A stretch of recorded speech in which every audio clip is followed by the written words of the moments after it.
Streaming live across the country, tackling the topics everyone is talking about online. Share, engage, and interact. This is Newsfeed Now.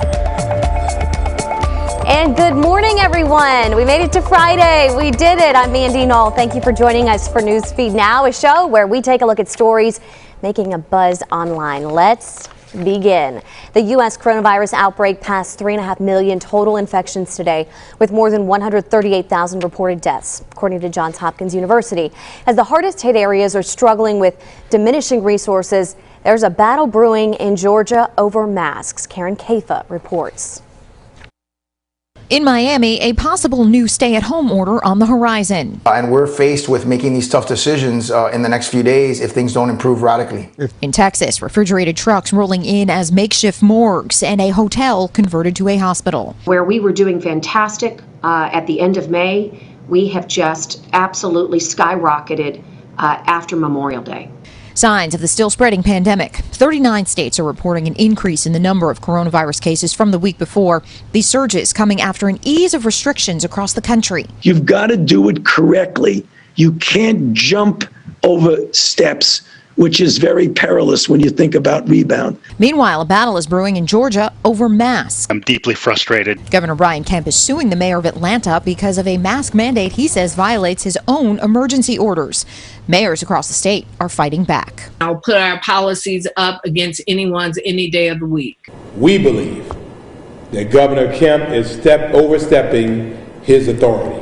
And we believe our local orders can stand, and so we're going to fight this. At least 39 states are now mandating masks. In Texas, in Alabama, you've got Republican governors understanding that the science has got to lead the way. In Washington, I'm Keisha. So now we're bringing in Archith Seshadri from Atlanta, Georgia. There's a lot of drama going on down there. Yeah, absolutely. A lot of drama. We're going to call it the Battle of the K's. Keisha versus Kemp. Atlanta's Mayor Keisha Lance Bottoms versus Georgia Governor Brian Kemp. So here's how all of this played down. We just got back from a press conference a few hours ago. Georgia Governor Brian Kemp says he is not going to enforce a mask mandate. He says he's concerned about local businesses and restaurants and small business owners, saying that they need to have that livelihood and we can't afford to go back to phase one. But Keisha Lance Bottoms says that we have to go back to curb the spread of the coronavirus. Georgia Governor Brian Kemp issuing a lawsuit to the city of Atlanta, including the Atlanta Mayor Keisha Lance Bottoms, and basically saying that that is not her authority. She does not have the power to do so. She fired back, saying that instead of wasting taxpayer dollars on a lawsuit, the governor should be spending his time and energy on contact tracing and testing. The governor says he is enforcing only to make sure that people follow his executive order, encouraging masks, but not making it a mandate. Many mayors in Georgia say they are simply frustrated that the governor has put down this order preventing them from doing their jobs. That's one thing I was just going to ask you about, because Atlanta's mayor, who we're talking about, she actually has coronavirus right now. And I was reading that a lot of the other mayors in Georgia are in support of her and these mask mandates. Absolutely. She did test positive. Some of her family members also tested positive. And many of these mayors simply say that Georgia is one of the few states now in the country that does not have the mask mandate. More than half of the states in the country do have that. And it's sort of the same story time and time again. Is it partisan politics? We're not sure. But the interesting thing is Georgia has been in the national spotlight on more than one occasion. Opening too soon, closing too late. Now this mask controversy, constantly making the news, and perhaps not for the right reasons. Yeah. But the governor did say that they are expanding testing. They want to have more than 10,000 people to be able to test. And we just got this word that hospitalizations in Georgia have now gone up more than 40%. So there is community spread, and 13% of the people who are testing positive. Wow. And they're certainly hoping that we don't see more of this in a second wave, and the hospital is certainly getting close to the capacity. So fingers crossed that something gets fixed. And I believe I'm correct when I say I think Atlanta is one of the most hardest hit areas in the state of Georgia right now. Yeah, absolutely, Mandy. It is one of the hardest hit areas, but that's also because the population here is more than 50% in other parts. But the big thing is the mayors say that they need to have that authority. People have to wear masks. They give the analogy to seatbelts. You can't just tell people, oh, it's optional to wear a seatbelt. The mayor's saying you have to make that a mandate, but the governor says no matter what, people will still violate the rule and the law, and he can only encourage that, and he doesn't want to make sure that these small business owners suffer. So there's a lot of back and forth. The mayor who is Democratic, the governor, who's Republican. We'll have to wait and watch what happens. It seems like quite a power struggle going on between the two there. Do you have any type of timeline as far as this lawsuit is concerned? Well, the lawsuit was just handed down yesterday, Thursday evening around 6 p.m. And then we saw the back and forth between the governor as well as the mayor that went down. And the mayor pretty much flat out said, you know, if it takes going to court to save lives, then that's what she'll do. And she's saying that in city-owned property and buildings like City Hall, the airport, she wants those employees to wear masks. And the governor again saying that that's not her job, that's not her duty. The attorney general also firing back. So there's a lot of back and forth between the mayor and the governor. What's interesting here, Mandy, is the mayor was on the coronavirus task force. We don't know if that's still the case, because now they're in another battle of sorts. Not that we're short on any battles here in Georgia. Of course. Now, the other thing I want to ask you about, I was reading about how her mask mandate also, the stipulation that I read said that if you're not wearing a mask, and I don't know if it's first-time offenders, second-time offenders, however many times it would take, but you could actually face jail time. Yeah, the big question at this point is the enforcement opportunity. How can they actually enforce this? We've also seen this week that many stores have come down, Walmart, Target, Kroger. But the big question is, will she be able to do that? Because now the governor has come back and said, that's not your job, that's not your place. But she says to control the spread in Atlanta, where there is a significantly large African-American population. In fact, one of the mayors in the south part of the city, in the southern Atlanta, has said that the infection rates are going up by 25%. And if we don't enforce this, the numbers are just going to continue to spike. Georgia now at more than 3,000 deaths and has more than 130,000 people who are infected, including the mayor as well as some of her family members. So she's saying that this is the only way to spread it. She also pushed back on the governor, saying that why is he only relying on Augusta University, AU, the state's university, and not Emory and the CDC? So there's just a lot of blame game back and forth. Whether or not there will be fines, we'll have to wait and watch. Really interesting case to follow, situation to follow down there in Georgia. Archie Shashardry, thank you so much for being here with us. We really appreciate it. To another story now, American professional sports leagues are all working to get back on the court, the rink, and the playing field. But what about putting fans in the stands? Lawmakers say they keep hearing from their sports fans constituents asking when they'll be able to have a hot dog and a beer at the ballpark. Washington correspondent Morgan Wright reports. These stadiums could be places where literally thousands of people get infected. As professional sports leagues find ways to play during the pandemic, Connecticut Senator Chris Murphy says cheering fans should not be part of the plan. I don't think there's any circumstance in which fans should be back in football stadiums. Murphy says watching on TV or through enhanced virtual experiences may be all fans get this season. I want to get back into these stadiums. I want to go see the Red Sox at Fenway, right? I want to go, see the Huskies play at Gamble. I just can live without doing that for a year. Really depends on the risk that these the leagues are willing to take. Lisa Delpi-Narati with George Washington University says if they are allowed back, fans are likely to see capacity limited to 30 to 50%, risk waivers, and mandatory masks. Ultimately, it's really up to the fans to help stop this virus. Lawmakers agree athletes and fans' eventual return to sports must be done with caution to ensure everyone's safety. Everybody wants to try to get back to normal. Texas Congressman Will Hurd says there's not a one-size-fits-all solution here. You need to have plans in place on how to address this based on the unique challenges on the ground. Some sports are already welcoming fans back. A number of socially distanced fans returned to Bristol Motor Speedway for a race Wednesday. Reporting in Washington, I'm Morgan Wright. And now we have Morgan Wright joining us live for our show. So this is something that everyone is talking about right now. We can't do a lot, but if we could just get our sports fixed. But who knows if that's going to happen, right? Yeah, that's so true. Lawmakers and experts I've spoken with are saying that this is just up in the air right now. It's a hope and wait and see type event right now. But it really comes down to if fans are willing to abide by CDC guidelines with social distancing and wearing their masks if they ultimately want to get back into the stadiums. So it remains to be seen at this point if we will welcome back fans in these professional sport league events at some point in time. And then the same goes for college as well. But, experts are saying if fans are welcome back, then the max capacity will be capped at like 30 to 50% for these games. And that's a really interesting point because, that's got me wondering, and probably other people too, if capacity is tapped at 30% or so, is that going to mean the cost of tickets skyrockets? That was one of my questions as well for a George Washington University sports management professor who I spoke with in that piece you just aired. And she reiterated that it shouldn't affect the cost of tickets, rather tickets just stay the same, but the tickets will be offered up if fans and when fans are welcome back, they will be offered up to season ticket holders first, and then kind of like trickle down from there. But it still remains to be seen if we can even expect to see fans in the stands at all. Right. Some leagues are welcoming fans back, such as NASCAR. NASCAR had like 30,000 fans, somewhere around there with that number, at Bristol Motor Speedway just Wednesday.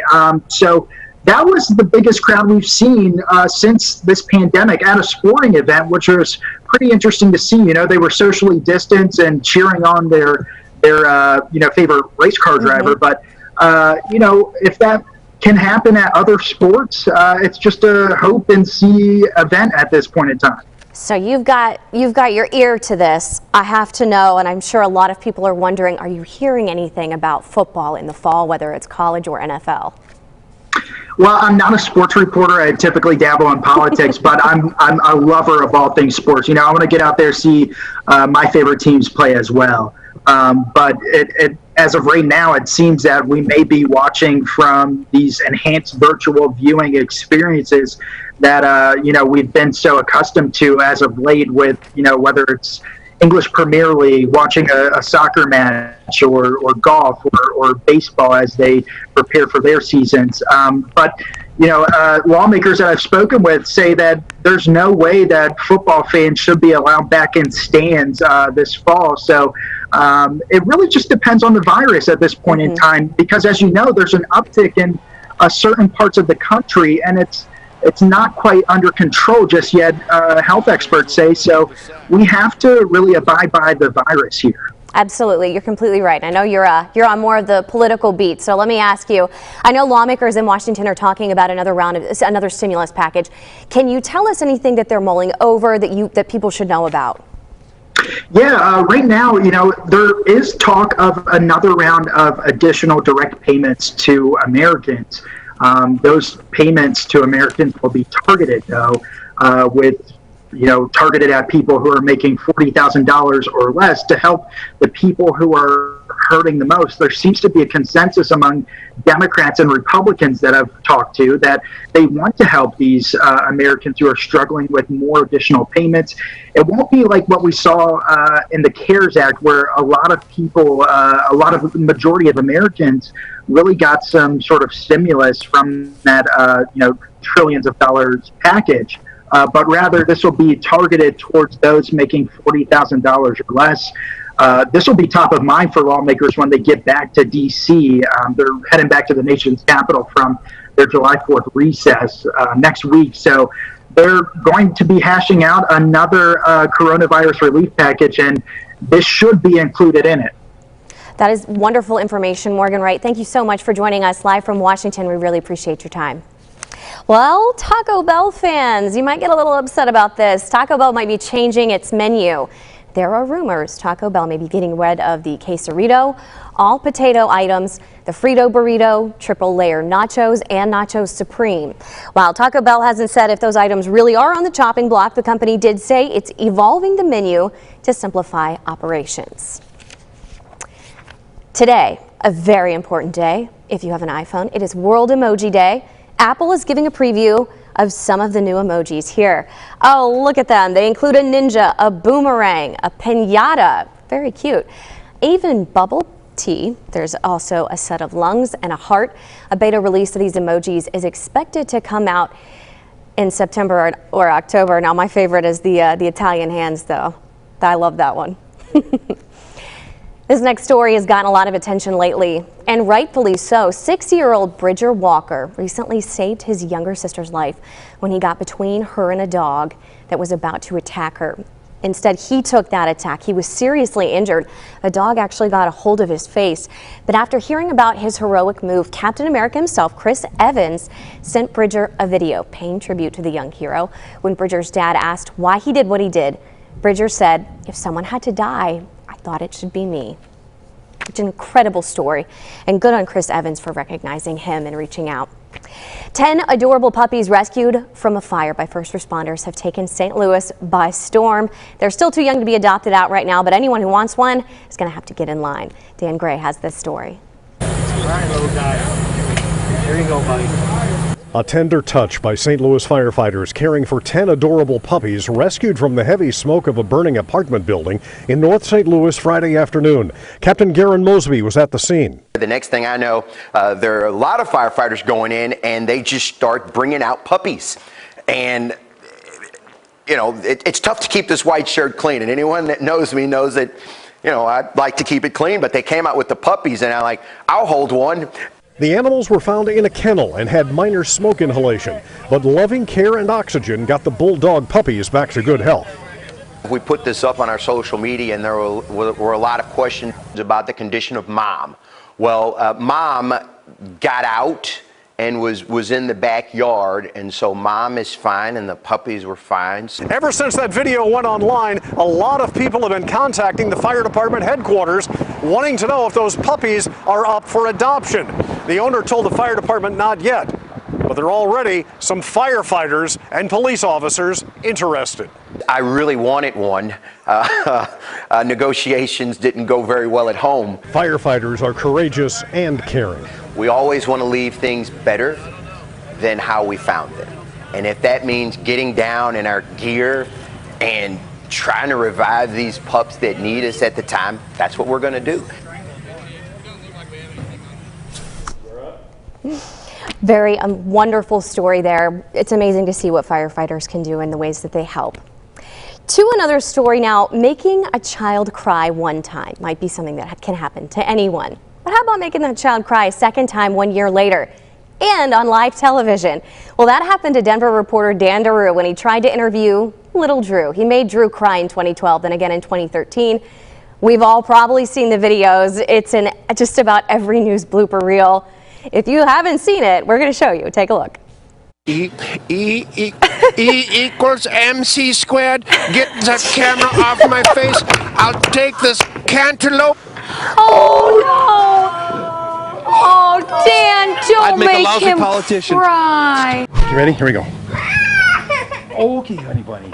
Oh. Look at the TV. And before I toss it back, I gotta talk to Drew. Drew, I just want to say, you're smiling now, not before, right? No. E equals MC squared? No. No! Yeah, you tell me. Nice job, bud. I love this kid. And Dan is joining us live now. Oh, there it is again. Dan, thanks so much for being here with us. Well, Everybody in the room with me has been laughing.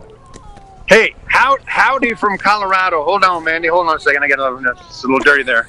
Now I can see you. All right. Hey, listen, you can't see me because Governor Polis said there's a mandate now in Colorado. We all have to wear masks everywhere, which is great for me because my mother-in-law is coming by tonight. I don't have to see her. Thank God. But I digress. We got a stand-up comedian in the house, everybody. I'm sitting down. You are an absolute delight. You and I have been kind of sign languaging back and forth to each other. So it took him 8 years to forgive you. Oh, same. I'm right back at you. And I love that kid. It's Drew the farm kid, but in all honesty, I got to tell you something. He had it coming to him the first time around, okay? And, so I just kind of let him have it, a little dose of reality. And no, we love Drew the farm kid. And of course, we love Miller Farms. That's the story. That's the farm we were at. And we were out there yesterday. And now the kid's like 9 years old. He came up, Drew the farm kid, came up with a great idea to package vegetables and actually ship them and send them to people throughout the Denver metro area for like $20 a pop. So now the farm gets to stay a farm. And he's a smart kid in spite of the fact that I almost ruined him for life. Do people recognize him around town as Drew the farm kid? Yeah, matter of fact, they send him money. He's got more money than me. They're sending him money. I didn't get 1 red cent from that thing. And I think they had over 2 million hits. I even had a friend in Germany who was vacationing. He called me up. No, I actually have a friend from Germany, if you can imagine that. His name is Olaf. I'm not making this up. And he called me up and said, Dan, was ist los mit der Kinder? And I said, what is that translated to? He says, Dan, what's up with the kid? You made him cry. I said, well, Olaf, that's what we do in America. That's what we do in America. You're killing me. That's what I told him. All right, Dan. Okay. I saw that you had an airplane bottle of brandy, so we're going to wrap this up because you seem busy. all I can say is, this is the God's honest truth. We actually found this on the table. My photographer, my best pal, Cody White, we just found this on the table. And you know what? This may look like a little bottle of brandy to you, but it looks like a gift from the gods to me. I tell you what, I feel sorry for people who don't drink as good as you're going to feel all day. Well, I'm almost off work, so it's about to be happy hour. I'll throw one up for you. Thanks so much for joining us, Dan. Before we go, we have one more story for you. If you're a Golden Girls fan, check this out. You can buy the iconic house that Blanche, Rose, Sophia, and Dorothy, all the girls shared. But buyer beware, it's not really in Miami like you think, because that's where it was supposed to be in the much-loved 80s comedy. It's actually in Brentwood, California, and my goodness, it's beautiful. The other catch, though, the modest mid-century ranch will cost you nearly $3 million. Pretty penny, right? Hollywood used real exteriors of the house in the first season of the TV series, set in South Florida. But when it was starring B. Arthur, Betty White, and it became a mega hit, an exact replica was built on a studio backlot. The real interior is worthy of Architectural Digest, which you can see here. It's got wood beam ceilings, hardwood floors, large skylights, and just a beautiful backyard too. Maybe someday I'll be able to afford something like that. That is our show for the day. Thank you so much for joining us. We'll see you right back here on Monday. Have a great weekend. Happy Friday. Travel down a road and back again. Your heart is true, you're a pal and a confidant.